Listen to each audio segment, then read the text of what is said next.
ओम शांति। 19 जुलाई 2023 के ईश्वरीय महावाक्य। पहले सुनते हैं मुरली के मुख्य पॉइंट्स। बाबा ने कहा, दुनिया के मनुष्य का जीवन तो बहुत कनिष्ठ है, लेकिन तुम्हारा यह जन्म बहुत उत्तम है, क्योंकि स्वयं बाप बैठ तुम्हारी सेवा करते हैं। तुम भी पहले छीछी मनुष्य थे, अभी बाप तुम्हारे इस वस्त्र को ज्ञान लक्ष्य सोप से साफ कर रहे हैं। ऐसे बाप को कितना याद करना चाहिए। तुम्हारी है योग की यात्रा।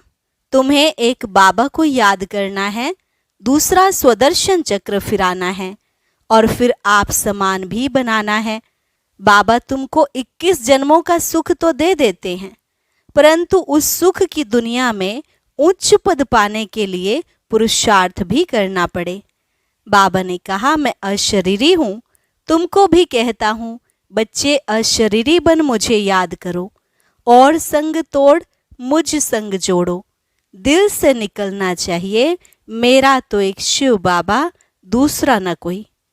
यूं तो पाठ सभी बजाते हैं, लेकिन बाप तुमको अथाह सुख देकर फिर छिप जाते हैं। अभी और सब तरफ से ममत्व मिटाए, बुद्धि एक बाप तरफ लगानी है। और लास्ट में बाबा ने कहा, बाप आए हैं कांटों से कली, कली से फूल बनाने, परंतु जो श्रीमत पर नहीं चलते तो गिर पड़ते हैं। तुम सगे बच्चे बन प्रतिज्ञा करो, हम पवित्र बनकर पूरा वर्षा लेंगे। ऐसे पवित्र ही गद्दी नशीन वारिस बनते हैं। जितना जो पुरुषार्थ करेंगे वह माँ बाप के तख्त पर बैठेंगे। और अब सुनते हैं महावाक्यों को विस्तार से। आज बाबा ने कहा, मीठे बच्चे, तुम्हारा यह जन्म बहुत ही अमूल्य है, क्योंकि बाप स्वयं इस समय तुम्हारी सेवा करते हैं। लक्ष्य सोप से तुम्हारे वस्त्र साफ करते हैं। प्रश्न, जो अल्लाह को सृष्टि का रचयिता कहते हैं, उनसे कौन सा प्रश्न पूछना चाहिए? उत्तर, उनसे पूछो, जब अल्लाह ने सृष्टि रची तो रचना के लिए उन्हें फीमेल चाहिए। भला अल्लाह की फीमेल कौन? गॉड फादर कहते हो तो जरूर मदर भी चाहिए ना। तुम बच्चे इस गुह्य राज को अच्छी तरह से जानते हो। अल्लाह की फीमेल है यह ब्रह्मा, यह है तुम्हारी बड़ी माँ। इस बात को मनुष्य समझ नहीं सकते। गीत, किसने यह सब खेल रचाया? ओम शांति। बच्चे जानते हैं, कोई भी मनुष्य इस गीत का यथार्थ अर्थ कर ना सके। नाटक बनाने वाले भी नहीं समझते, ऐसे ही गीत बना देते जैसे शास्त्र बना देते हैं, समझते कुछ नहीं। तुम वेदों के लिए कहते हो, यह धर्मशास्त्र नहीं है। शास्त्र कहेंगे लेकिन धर्मशास्त्र नहीं है। अब धर्मशास्त्र से तो कुछ फायदा होना चाहिए। धर्मशास्त्र का अर्थ भी नहीं समझते हैं। शास्त्र अर्थात जिससे कोई धर्म स्थापन होता है किसी द्वारा। तो पूछना चाहिए, वेद उपनिषद किस धर्म के शास्त्र हैं? वह धर्म किसने स्थापन किया? इनसे तो कोई धर्म ही नहीं निकलता है। कौन कौन से धर्म हैं वह भी समझाया जाता है। जैसे झाड़ में मुख्य है धुर, तना, फिर बड़ी डाल, फिर छोटी छोटी टालियां निकलती हैं। तो बच्चों को समझाया जाता है, यह जो धर्म शास्त्र है, सर्वशास्त्रमयी शिरोमणि गीता, वह है धुर। उनके बाद बाकी सब ठहरे रचना। यह इस्लामी, बौद्धी, क्रिश्चियन आदि ये सब कल्प वृक्ष के टाल हैं। गीता में भी लिखा हुआ है, मनुष्य सृष्टि का झाड़ है। तो यह झाड़ का राज बुद्धि में अभी बैठा है। इसका मुख्य धुर है आदि सनातन देवी देवता धर्म। इस झाड़ की भेंट बड़ के झाड़ से की जाती है। वह बहुत बड़ा होता है। झाड़ जब पुराना होता है तो उनका धुर, तना सड़ जाता है, बाकी टालियां रहती हैं। यह भी ऐसे ही है। बच्चे जानते हैं इनका थुर जो देवी देवता धर्म था वह अब है नहीं। परमात्मा 24 अवतार लेते हैं तो वह सर्वव्यापी हो नहीं सकते। जब अवतार लेते हैं तो उनको सर्वव्यापी कैसे कहेंगे? नई बात है ना। कितना बड़ा झाड़ है, थुर है ही नहीं। एक भी मनुष्य नहीं जो कहे हम आदि सनातन देवी देवता धर्म के हैं। सतयुग को लाखों वर्ष पिछाड़ी में ले जाते हैं। कितनी मुश्किलात की बात हो गई है। अब सब मनुष्य दुखी ही दुखी हैं। सुखी कौन हो सकता है? सन्यासियों की बुद्धि में भी यह भेंट आएगी नहीं कि यहाँ कागविष्टा समान सुख है और अथाह दुख है। यह उन्हों को पता नहीं है। अब बाप बतलाते हैं, तुमको अथाह सुख में फिर ले जाता हूँ। इस समय अपना पार्ट बजाए सभी कुछ करके छिप जाते हैं। यूं पार्ट तो सभी बजाते हैं। इस्लामी, बौद्धि आदि सब छिप जाएंगे, ऊपर चले जाएंगे। यह भी कोई नहीं जानते। मनुष्यों को ही समझाया जाता है, जानवर को तो नहीं बताएंगे। मनुष्य का जन्म सबसे उच्च गाया जाता है। वह कौन सा? कहते भी हैं कि मनुष्य की तो चमड़ी भी काम में नहीं आती, फिर कहते हैं मनुष्य का जन्म उत्तम है। वास्तव में तुम्हारा यह जन्म उत्तम है। जो बाप बैठ तुम्हारी सेवा करते हैं। दुनिया के मनुष्यों का यह जीवन बहुत कनिष्ठ है। तुम जानते हो, हम भी पहले छीछी मूत पलीती मनुष्य थे। अब बाबा हमारे इस वस्त्र को ज्ञान लक्ष्य सोप से साफ करते हैं और कहते हैं, अब अपने बाप को याद करो। इस दुनिया में बाप को कोई भी नहीं जानते हैं। बाप को जाने तब तो बच्चे बने, शिव के बने, ब्रह्मा के बने, तब पौत्रे कहलाएं। ब्राह्मण भी दो प्रकार के हैं। एक है मुख वंशावली, दूसरे हैं कुख वंशावली। तुम हो ब्रह्मा के मुख वंशावली, ब्रह्मा कुमार कुमारियां। ब्रह्मा का बाप कौन? शिव बाबा। उनका बाप तो कोई होता नहीं। तुमको पढ़ाने वाला भी वह है, तुम्हारा गुरु भी वह है। अभी सम्मुख बैठे हैं, फिर छिप जाएंगे। पतित दुनिया को पावन बनाए, देवी देवता धर्म की स्थापना कर और सबको मुक्तिधाम में ले जाएंगे। 21 जन्मों का सुख दे दिया, फिर और क्या चाहिए? बाबा सदा सुखी तो बनाते हैं, बाकी उच्च पद पाने लिए तो पुरुषार्थ करना पड़े। श्री कृष्णपुरी को सुखधाम कहा जाता है। श्री नारायण का बचपन नहीं दिखाते हैं, श्री कृष्ण का स्वयंवर दिखाते हैं। अगर राधे से स्वयंवर हुआ तो फिर उनका नाम क्या बदली हुआ, वह दिखाते नहीं। लक्ष्मी नारायण का तो मनुष्यों को पता नहीं, उनके जीवन चरित्र को कोई जानते नहीं।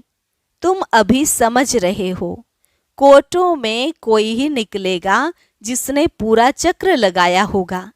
तुम यह जानते हो, भक्ति वह करते जो पहले पहले पूज्य से पुजारी बनते हैं। भक्त तो सभी हैं, सरसों के मुआफिक मनुष्य हैं।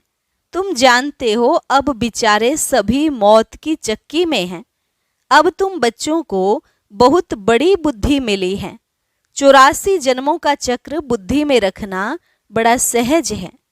हम अभी ब्राह्मण हैं, सो फिर देवता बनेंगे, फिर 84 जन्म लेने पड़ेंगे। हम सो का अर्थ भी बच्चों को समझाया है। हम सो हम यहाँ ही गाते हैं, और धर्मों में यह अक्षर ही नहीं। ओम माना भगवान समझ लेते हैं। वास्तव में ओम अर्थात अहम आत्मा। वे फिर उल्टा कह देते, आत्मा सो परमात्मा। अच्छा फिर क्या? हम शरीर तो हैं नहीं। परम पिता परमात्मा तो ऐसे कह ना सके कि अहम आत्मा मम शरीर। वह बाप कहते हैं, अहम आत्मा तो बरोबर है। हमने यह शरीर लोन पर लिया है। यह हमारी जूती नहीं है, हमारे पैर हैं नहीं, हमारे चरणों की पूजा हो नहीं सकती। कृष्ण के चरण हैं, हमारे तो हैं नहीं। मैं हूं ही निराकार, यूं तो आत्मा भी निराकार है, परंतु वह 84 जन्मों में आती है। मेरा तो शरीर है नहीं, मैं अशरीरी हूँ। तुमको भी कहता हूँ, अशरीरी बनकर मुझे याद करो। तुम जानते हो बाबा आया हुआ है, उनका क्या पार्ट है? पतित सृष्टि को पावन बनाना। निराकार तो जरूर कोई शरीर में आया होगा। मनुष्यों को पता न होने कारण उन्होंने फिर नाम लिख दिया है फर्स्ट प्रिंस श्री कृष्ण का। अब श्री कृष्ण यहाँ कैसे आ सकता, यह समझकर फिर समझाना है। टैगोर आदि गीता की कितनी महिमा करते थे। वास्तव में यह श्री कृष्ण के बहुत जन्मों के अंत का जन्म है, जिसमें शिव बाबा बैठ गीता ज्ञान सुनाते हैं। बाबा कहते हैं, मैं छोटे बच्चे के तन में कैसे बैठ सुनाऊंगा, जरूर अनुभवी रथ चाहिए। ड्रामानुसार हमारा यह रथ मुकर्रर है, ऐसे नहीं कि फिर दूसरे कल्प में और रथ लूंगा। ब्रह्मा द्वारा ही स्थापना करेंगे। कल्प पहले भी तुम ब्रह्मा कुमार कुमारियों ने ब्रह्मा द्वारा वर्षा लिया था। अब बाप कहते हैं, और संग तोड़ मुझ संग जोड़ो। मेरा तो एक शिव बाबा, दूसरा न कोई। तुम मात पिता हम बालक तेरे, जिसकी इतनी महिमा है। अभी तुम उनके सम्मुख बैठे हो। विचार किया जाए, बरोबर हमको किसने रचा? कहते हैं अल्लाह ने रचा, तो जरूर अल्लाह की कोई फीमेल भी होगी। अल्लाह तो निराकार है, उनकी फीमेल फिर कहाँ से आई? तुम गॉड फादर कहते हो, तो फादर हमेशा रचता है। मदर ही ना हो तो उनको फादर कैसे कहेंगे? बच्चा पैदा होता है तभी फादर कहते हैं ना। यह किसको पता नहीं गॉड फादर की फीमेल कौन है? यह है सबसे गुह्य बातें। आदम बीबी दोनों हैं। आदम उनको कहेंगे तो फिर सरस्वती को बीबी नहीं कह सकते। वह बीबी हो तो फिर उनकी माँ कौन? यह बड़ी समझने की बातें हैं। बाप ही बैठ समझाते हैं। इस हिसाब से यह ब्रह्मा मेरी सजनी हुई, इसके मुख द्वारा रचता हूँ तुम बच्चों को। ब्रह्मा तन में प्रवेश करता हूँ, उन्हों को संभालने लिए फिर जगतम्बा निमित्त बनी हुई है। आदि देव ब्रह्मा और जगतम्बा सरस्वती, यह कौन है? विवेक कहता है ब्रह्मा की बेटी है। तो रचना कैसे रची? ब्रह्मा द्वारा रचा तो यह है बड़ी माँ। फिर संभालने के लिए मम्मा भी है, बाबा भी है।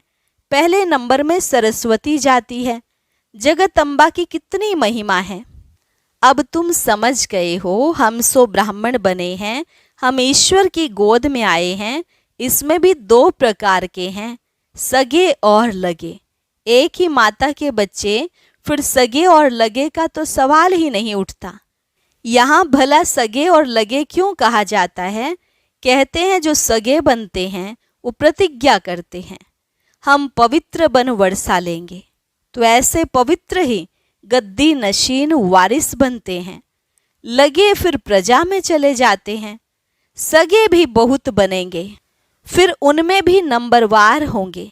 जितना जो पुरुषार्थ करेंगे वह माँ बाप के तख्त पर बैठेंगे। मम्मा बाबा तख्त पर बैठते हैं तो हमको भी तख्त मिलना चाहिए, परंतु बनेंगे नंबरवार। तो यह है योग की यात्रा। बाबा को याद करना है, स्वदर्शन चक्र फिराना है, आप समान बनाना है। मेहनत करनी पड़ती है आप समान बनाने में।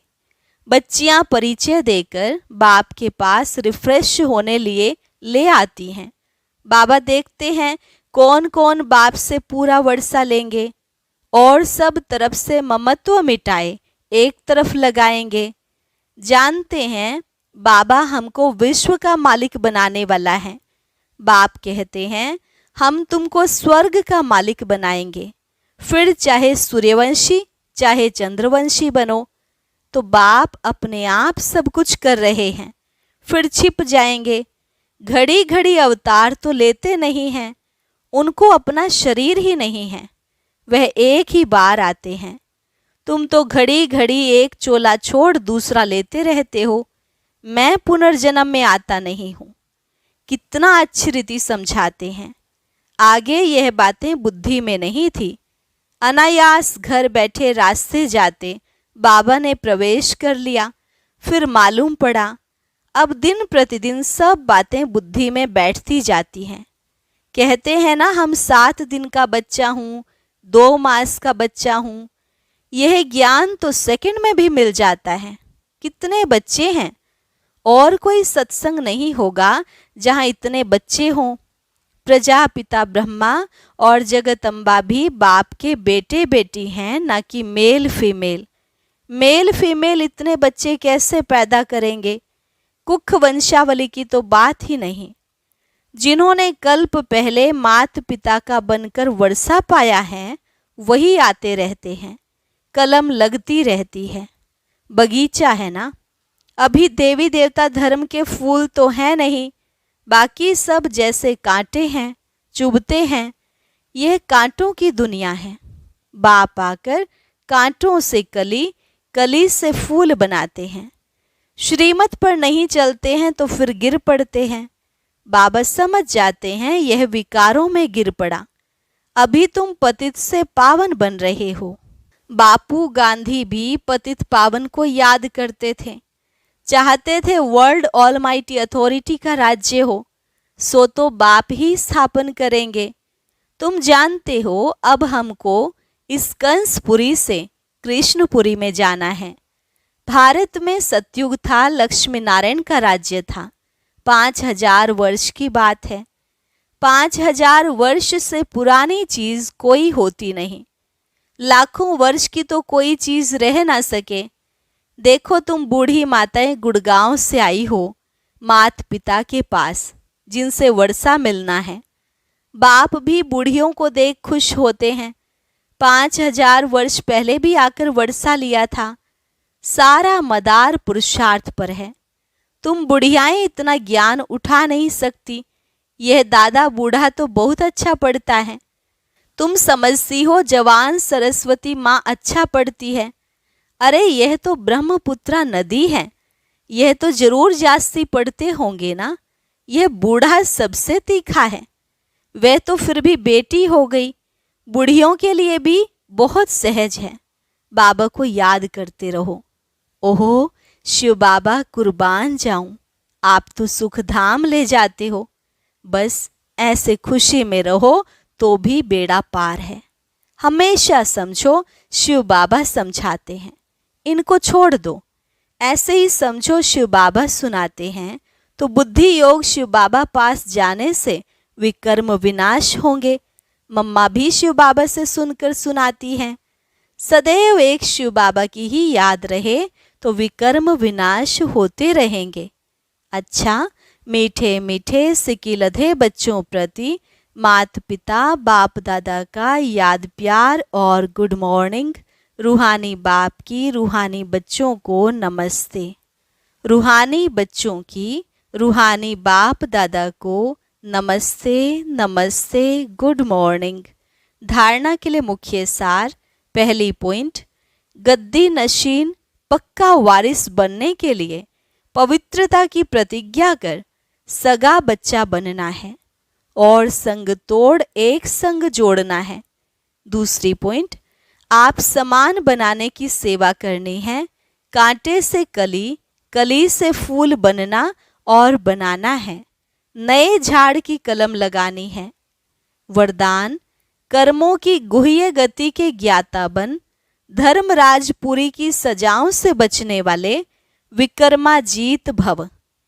कर्मों की गुह्य गति के ज्ञाता बन, धर्मराजपुरी की सजाओं से बचने वाले विकर्माजीत भव। सजाओं के अनुभव को ही धर्मराजपुरी कहते हैं। बाकी धर्मराजपुरी कोई अलग स्थान नहीं है। लास्ट में अपने किए हुए पाप जमदूत के डरावने रूप में सामने आते हैं। उस समय पश्चाताप और वैराग्य की घड़ी होती है। छोटे छोटे पाप भी भूत की तरह लगते हैं। पश्चाताप की त्राही त्राही होती है।